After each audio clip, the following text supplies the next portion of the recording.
अब थेल्स पढ़ने के बाद तुम लोग को थेल्स के विलोम में आना है, ठीक ना। अब थेल्स का विलोम होता है, वो भी तुम्हारा जो क्वेश्चन है ना वो हिंदी में ही आएगा एग्जाम में। अब क्या करना है कि इसको तुमको सिद्ध कर देना है। अब थेल्स प्रमेय का विलोम में क्या हिंदी है उसको एक बार पढ़ के हम सुना देते हैं कि यदि कोई रेखा किसी त्रिभुज के दो भुजाओं को समान अनुपात में विभाजित करती है तो वह रेखा तीसरी भुजा के समांतर होती है। तो तुमको जो फिगर थेल्स प्रमेय बनाया है ना वही फिगर तुमको इसमें ही बनाना है, ठीक ना।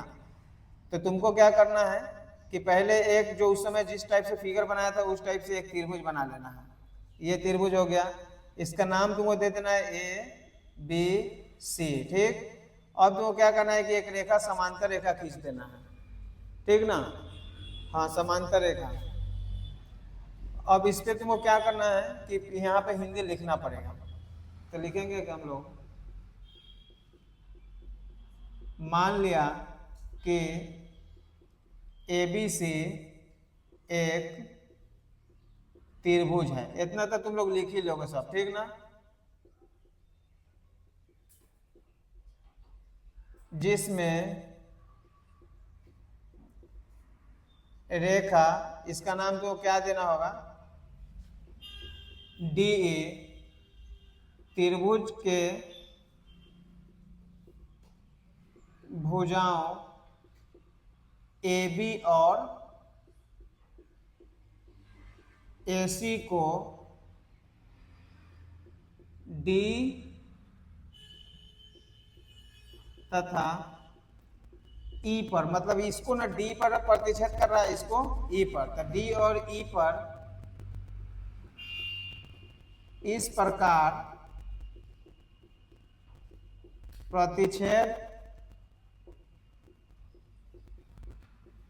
करती है कि ए डी बटा में डी बी बराबर ए ई बटा में ई सी। कहने का मतलब है कि एक रेखा जो डी ई है भुजा ए बी और ए सी को इस प्रकार से प्रतिच्छेद करता है कि वो खुद ब खुद ए डी बटा डी बी या ए ई बटा ई सी हो जाता है। तो सिद्ध करना है कि डी ई समानांतर क्या, बी सी। ये तुमको सिद्ध करके लाना है। अब तुमको क्या करना होगा कि लिखेंगे हम लोग यहाँ पे, फिर क्या पहले करेंगे हम लोग रचना। कुछ रचना का जो काम है, जैसे थेल्स प्रमेय में रचना बनाते हैं वही रचना हमको इसमें बनाना है, ठीक ना। तो तुमको पहले एक रेखा अपने से इस पे लंब डालना है ए बी परवा, ए वो लंब डालना है तुमको ए सी परवा। तो इसको एन लिख देंगे, इसको हम लोग, तो हम लोग लिखेंगे, हम लोग यहाँ पे रचना में लिखेंगे ई एन लंब ए बी तथा इसको एम कर दो, सॉरी एम। तो ई एन लंब हो गया तुम्हारा ए बी पर, एगो कथी है तुम्हारा डी एम लंब ए सी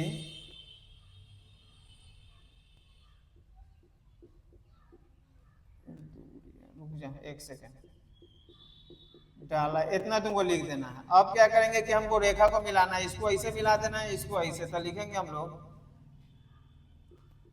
बीई तथा CD को क्या कर दिया, मिला दिया। तो तुमको लिखना होगा कि मिलाया, बीई और CD को मिलाया। इतना तक तुम लोग को जैसे उसमें था वैसे इसमें है।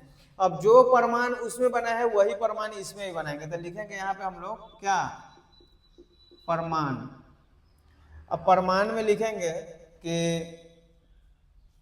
एक रेखा तुमको सेम पहले खींच लेना, ठीक। इतना तो तुम लोग को आ ही गया। अब लिखेंगे हम लोग त्रिभुज, जैसे उसमें लिखे थे ए डी ई का क्षेत्रफल, तो लिखेंगे त्रिभुज ए डी ई का क्षेत्रफल। फिर हम लोग क्या करेंगे कि नीचे लिखेंगे डी बी ई का क्षेत्रफल, तो लिखेंगे त्रिभुज डी बी ई का क्षेत्रफल। सेम लिख रहे हो जैसे उसमें वैसे इसमें। आगे तुमको क्या करना है कि ए डी ई का क्षेत्रफल का वही सूत्र 1/2 आधार गुने ऊंचाई। आधार के जगह पर क्या लिखना है ए डी, और ऊंचाई के जगह पर क्या लिखना है ई एन। फिर नीचे आएंगे, आधार के जगह पर एमरी क्या लिखना है तुमको डी बी, और ऊंचाई के जगह पर हम लोग क्या लिखेंगे ई एन से ई एन काट देना है, 1/2 से 1/2 बचेगा, ए डी बटा में क्या बचेगा, डी बी, ये हो जाएगा समीकरण 1। इतना तुमको कर देना है। उसके बाद फिर लिखेंगे तथा, और फिर तुमको वही करना है इस लेफ्ट साइड भुजा एसी पर आके, तो लिखेंगे फिर एक रेखा खींच देना, तुम लिखना त्रिभुज ए ई डी का क्षेत्रफल, ए ई डी का क्षेत्रफल बटा में त्रिभुज, जैसे उसमें बी डी बी ई था तो ई सी डी, तो तुमको लिखना होगा ई सी डी का क्षेत्रफल बराबर हो जाएगा 1/2 आधार गुने, तो 1/2 हो गया। अब आधार के जगह पर एमली हम लोग क्या लिखेंगे, ऊपर में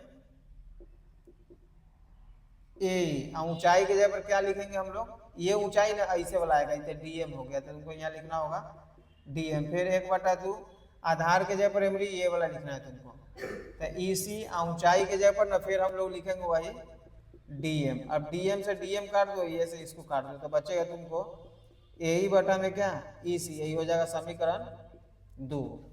ठीक, अब तुमको इसके बाद जो लाइन लिखना है ना वो इंपॉर्टेंट है, तो बस थोड़ा सा और ध्यान देना है तुमको यहाँ पे। तो लिखेंगे हम लोग समीकरण 1 और कैसे, 2 से। अब 1 में ना अभी इसको नहीं लिखना है, क्षेत्रफल को हिंदी लिखना है यहाँ पे, तो लिखेंगे हम लोग त्रिभुज ए डी ई का क्षेत्रफल बटा में त्रिभुज डी बी ई का क्षेत्रफल, इतना लिख देना बराबर में। अब ये जो क्षेत्रफल है तो लिखेंगे त्रिभुज ए ई डी का क्षेत्रफल बटा में त्रिभुज ई सी डी का क्षेत्रफल, इतना लिख देना, लिख दिए। अब लिखेंगे हम लोग ये दोनों जो नीचे का क्षेत्रफल है ना उसको लिखेंगे, क्योंकि दोनों समांतर रेखा का ना नीचे है, तो दोनों सेम होगा, तो इसे लिखेंगे हम लोग त्रिभुज डी बी ई का क्षेत्रफल बराबर त्रिभुज ई सी डी का क्षेत्रफल, इतना लिखना है। लिखने के बाद लिखना है आधार, आधार हो गया। अब डीई है, तो डीई के एक ही साइड है, तो लिखेंगे आधार डीई के एक ही और स्थित है। अब जैसे देखो तुमको बताना चाह रहे हैं, मान ले कि ये त्रिभुज है, ये त्रिभुज ऐसे जाएंगे, ऐसे आएंगे, ऐसे तो देखेंगे ना, तो हम लोग ये पर आगे टीका हुआ है उनमें से, है ना, टीका हुआ है, तो वही कर रहा है कि डी बी ई का क्षेत्रफल और ई सी डी का क्षेत्रफल जो है आधार डी के एक ही ओर स्थित है, तो एक ही ओर स्थित है। उसके बाद लिखेंगे हम लोग अतः डी ई समानांतर क्या लिख देंगे, बी सी, यही हो जाएगा P R O V E D, यही तुम्हारा प्रूफ हो गया। तो इस तरीके से तुमको थेल्स का विलोम बना लेना है। तो इसको तुम लोग क्या करोगे, जल्दी उतार लो।